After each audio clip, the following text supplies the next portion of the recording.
Diddy's former bodyguard, Gene Desl, is speaking out today on the Art of the Dialogue YouTube channel. There was an interview posted with Gene Desl. If you don't know who Gene Desl is, he was a former Diddy bodyguard and also one of the first people to start speaking out against Diddy.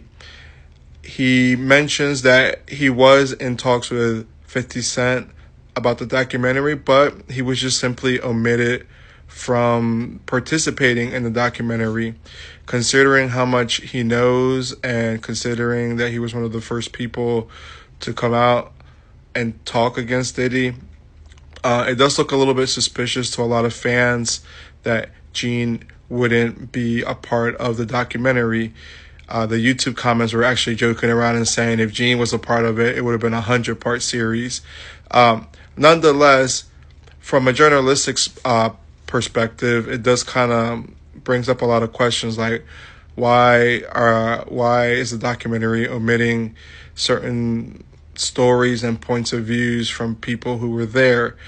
It brings up questions about possibly trying to manipulate a certain narrative.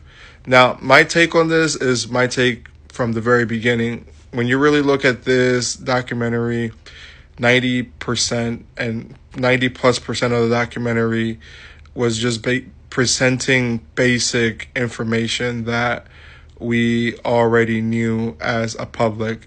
They were just presenting public information with sprinkles of like little footages and stuff that kind of supported what was already publicly out there. So I don't really think that someone like Gene Desl was 100% needed for what this documentary was trying to accomplish. And also considering the fact that 50 Cent is currently on social media talking about the success of the documentary and saying, hey, if you guys like this and you want me to make more of these, let me know. There's also, with that in mind, there's the possibility that they could in the future add more series to this, because as I mentioned in one of my previous videos, this is far from over. Like every day there's new people speaking out, coming out. I think I just saw a video of Marlon Wayans saying that he didn't like the doc, and we know his involvement with Diddy back in the 90s. So it's just a lot. But tell me what you think. You think it was needed for Gene Desl to be a part of this documentary?